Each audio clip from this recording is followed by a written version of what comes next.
Before we begin our talk today, I want you to take a moment to think about something very personal and close to your heart. Have you ever been sitting right next to someone you love with every bit of your soul, yet felt like they were miles and miles away? It is a very strange and lonely feeling to have. It does not usually happen because someone was mean or because of a big loud fight. Instead, it happens because life gets so busy and full of tasks that slowly your relationship turns into a long list of chores and errands. If you have ever felt that quiet, cold space growing between you and someone special, this story will speak to your heart in a deep way. Before we dive into the details, please join our warm circle of friends who care about these deep human stories. I invite you to stay with me until the very end because this is not just a story about being married. It is a story about what happens when two people stop truly looking into each other's eyes and what it takes to find each other again before the light goes out for good. It is about the courage to be honest when it feels easier to stay silent. Emily had been carrying a heavy, aching question inside her chest for a very long time. It was like a little dark shadow that followed her when she woke up in the morning, when she sat at her desk at work, and especially during those quiet, long nights sitting on the couch right next to her husband Daniel. If you looked at them from the outside, everything seemed absolutely perfect. They lived in the beautiful green city of Portland. They both had good jobs they worked hard at, a lovely house with a tidy garden, and 12 years of shared memories. There were no loud arguments, no hidden secrets, and no big problems that anyone else could see from the sidewalk.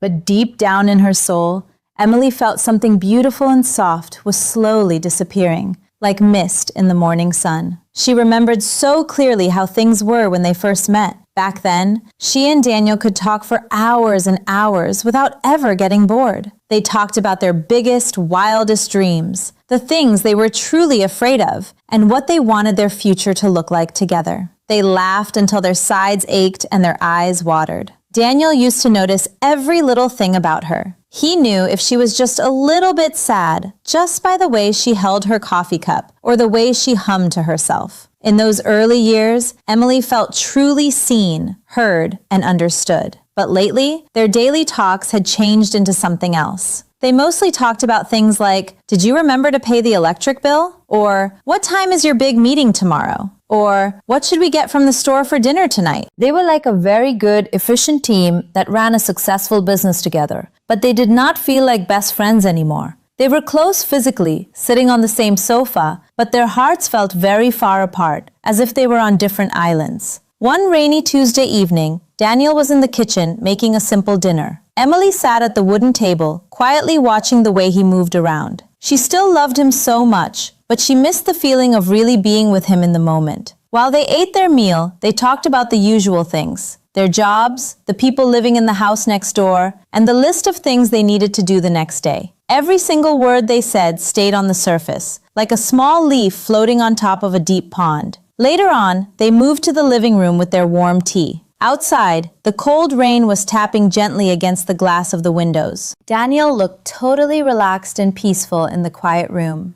but Emily felt like she could not breathe. Her heart started beating fast as that old, heavy question came back to her. Finally, she put her teacup down on the table with a soft, clear click. "Daniel, can I ask you something really important?" she asked. He looked up from the book he was reading right away and said, "Of course you can, Emily." Emily waited a second, trying her best to find her courage. "Are you happy with us?" she whispered. The whole room suddenly felt very still and quiet. Daniel blinked his eyes, looking very surprised. "That is a very big thing to ask on a Tuesday night," he said. "I know it is," Emily replied. He leaned back into his chair and thought for a long moment. "I mean, yes, I think we are doing okay. Our life is steady and safe. We don't fight much at all, do we?" Emily nodded her head slowly, but his words actually hurt her heart more than she thought they would. For a long time, having a steady and safe life felt good. Now, it just felt like they were distant from one another. "I think we are great partners at running a house," she said softly. "But sometimes I feel like we have stopped really knowing who the other person is inside." Daniel looked a little bit confused. "What do you mean by that?" Emily tried to find the right, simple words to explain the ache in her heart. "I feel like we are living next to each other instead of living with each other. We are good at handling the tasks of life, but I miss that warm feeling of being close in our hearts." Daniel looked down at his hands for a while. I didn't know you felt that way, he said quietly. I don't think I really knew it myself until lately, she admitted. It just happened so slowly, bit by bit, day by day. The rain started falling even harder against the side of the house. Emily took a deep, shaky breath. I am not saying this is your fault, Daniel. I think we both just got too comfortable. We stopped asking each other real questions. We stopped being curious about who we are today, right now. Daniel sighed deeply. Relationships change over time, Emily. That is just how it goes for everyone. I know they change, she said, and her voice started to shake a little bit. But change does not have to mean being lonely. I miss talking to you about real things. I miss feeling like we are on the same page. I want to fall in love with my husband all over again. Every day. Seeing her be so honest and open changed the mood in the room. Daniel stood up and walked to the window, watching the rain for a long time. Finally, he asked a very hard and scary question. Are you unhappy being with me? That question made Emily's heart ache with love. No, she said quickly. I am just scared that we are losing what makes us us without even noticing it. Silence filled the room again, but this time, the silence felt different. It felt like they were finally listening to each other. Emily spoke up softly. What if we started choosing each other again? Daniel turned around to look at her. How do we do that? He asked. By being totally honest, by spending real time together, and by learning who we have become instead of just thinking we already know everything about each other. Daniel sat back down on the couch. For the first time that night, he really looked at her. He looked at her with care and deep thought in his eyes. I really thought everything was fine, he told her. I thought being stable and working hard meant I was doing a good job as a husband. You are doing a good job, Emily said kindly, reaching for his hand. You have always been someone I can count on for everything. But love needs us to pay attention to it, not just let time pass by like a train. That idea stayed in Daniel's mind all through the night. Neither of them could sleep very well. Emily lay in the dark, wondering if being so honest had fixed things or made them much worse. Next to her, Daniel was wide awake too, staring at the ceiling. They both knew their marriage had come to a place where things had to change if they wanted to stay together in their hearts. When Emily woke up the next morning, she reached out her hand to the other side, but Daniel's side of the bed was empty. For a second, she felt a sharp pinch of fear in her chest. Then, she heard someone moving around downstairs in the kitchen. She went down and found Daniel standing there with 2 warm cups of fresh coffee. He looked like he had been thinking a lot. I took the whole day off from work, he said. Emily was shocked. You did? He nodded and said, I couldn't stop thinking about what you told me last night, Emily. They sat down across from each other at the small table. Daniel took a long breath. For a long time, I only thought about bills, my job, and making sure our life was safe. I thought that was all I needed to do.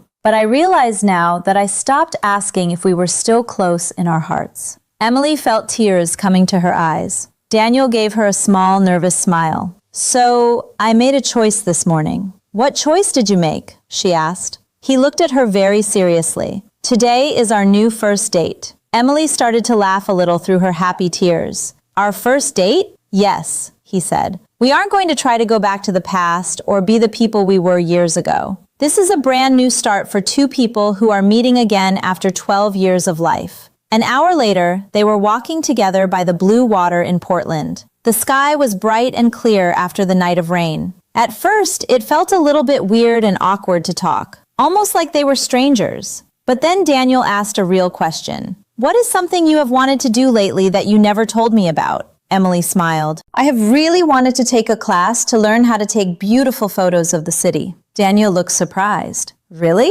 I had no idea you wanted to do that, Emily. I never said anything because I didn't think it mattered with everything else we have to do, she said. He smiled back. It sounds like something you would be wonderful at. That simple talk felt like a fresh breeze in the middle of summer. For the rest of the day, they kept asking real, deep questions. They talked about what made them nervous these days, what dreams they still had hidden away, and how they had changed as they got older. Emily learned that Daniel often felt like he had to be strong all the time and couldn't show when he was worried or tired. Daniel learned that Emily didn't need him to be perfect or have all the answers. She just needed him to be there with her emotionally. While they ate lunch, Daniel said something very true. I stopped asking you deep questions because I just assumed I already knew everything there was to know about you. Emily nodded sadly because she felt the same. And I stopped telling you things because I thought you were too busy with work to really listen. They both realized that no big disaster had hurt their marriage. It was just a lot of small mistakes and assuming things that happened over and over again. As the weeks went by, their life slowly started to feel different and better. It wasn't because of big expensive gifts or giant parties. It was because of small, kind choices they made every day. They put their phones away when they ate dinner. They started taking walks together every single week. They practiced being honest about their feelings again. And when they started to fall back into their old quiet habits, they noticed it much faster. One night when things were stressful, Daniel said, "We are doing it again."